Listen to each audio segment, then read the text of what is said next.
Assalamu alaikum, hello and welcome. Politics is difficult and it's fluid. Sometimes you think you are in control, and other times situations get out of hand. Yesterday, William Ruto held a huge rally at Kondele, but unfortunately, the rally was violently disrupted. People were injured and many vehicles were damaged. The question is, who was behind this violence? And what was the reason the disruption was organized? Who will benefit? These are questions that we are going to answer in this session.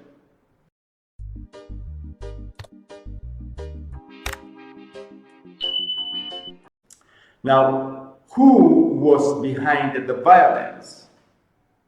Who do you think was behind the violence? People are asking these questions everywhere you look at. You look at the social media, people are asking. If you look at the WhatsApp groups, people are asking, who was behind this violence? Before I proceed, I want to say that this kind of incidents should be very discouraged, should be discouraged by any means. These are not things that people are encouraged to do in their strongholds. Violence starts with throwing stones, next machetes, next bows and arrows, next you'll find guns everywhere. This is not a good trend. When things get out of hand, it is very difficult to control. Let us remember there is no benefit that will come out of violence. If you want examples of what violence can do, look at our neighbors. What is going on there is enough to discourage us from being violent.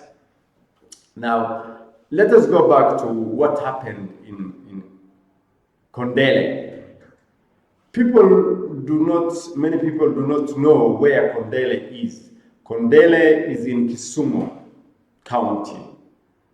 Comparison of Kondele is a Kibra of Nairobi.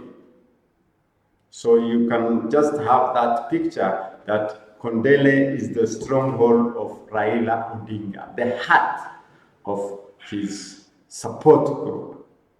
Now, let us go back to the main issue. Who was behind the violence? And what was the objective? What was the reason for causing the trouble? I'll say this, it is likely that ODM was behind the violence because from history, Nyanza people are known to be uncomfortable with stiff competition. The competition they are getting from William Ruto is such that they cannot bear it. He has gone into their bedroom. So what do they need to do? They have to react. But they are forgetting that Ruto has also a bedroom. And that bedroom, Raila went there just a couple of weeks ago. He was warmly welcomed. If you look around very keenly, you'll find that all ODM engagements have hallmarks of violence. Look at the nominations. The ODM hold every time, every cycle. You'll find that those nominations are marked with violence. We need to remember that. We need to remember that a couple of months ago, just in September, mid-September, what happened to Jimmy Wanjigi? The same thing that has happened to Ruto happened to Jimmy Wanjigi. And it was in Nyanza. Now, commentators from this ODM group are comparing to what happened to Raila in Githurai. Nothing happened in Githurai. Very small stones were thrown and no damage was caused to either human beings or to vehicles. Now, I will compare ODM to matatu circles. If you are familiar with matatu circles, what happens there is, if a matatu from Route 27 by mistake or by design goes to another circus area, Route 45, that matatu will be destroyed and the circle leaders will offer apology after the destruction has been caused. This is what is happening with ODM. They cause disruptions, damage, and cause violence, and then after few days, they come out, apologize, say, sorry, we didn't mean that, it will never happen again, please take our apology. And then what happens is, apology is taken. They go back to the same trend and habit, violence. We have answered the first question, who caused the violence, ODM? Everyone is clear about that. Number two, what was the objective of causing the violence? What was the reason ODM decided to cause violence in Kondele? The answer is also straightforward. What ODM has realized is UDA and William Ruto have managed to penetrate the ODM stronghold. And to stop that, they had what they have done, cause violence and blame it on funds that have been sent to organize for the rallies. People, leaders, politicians don't just send funds like that. They are channeled through a system where there will be no conflict.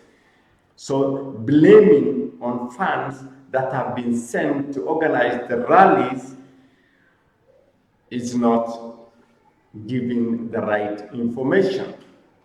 This is what ODM are saying, well, this is what the security agencies are saying, and that is not something that people can understand. So I have read the communique, the statement from the National Police Service, and the police statement confirms two facts.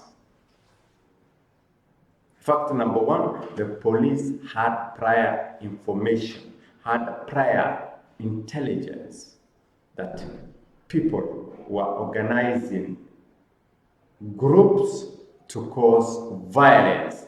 They were organizing themselves and they will cause violence. Now the police opted to contain this group instead of preventing them from causing violence. Now, the police normally have wide range of cause of action. Number one is to prevent, no violence should take place. Number two is to contain it. They opted to contain. They knew something is going to happen. They were there. They opted to contain. Now, this is very risky. This is very dangerous.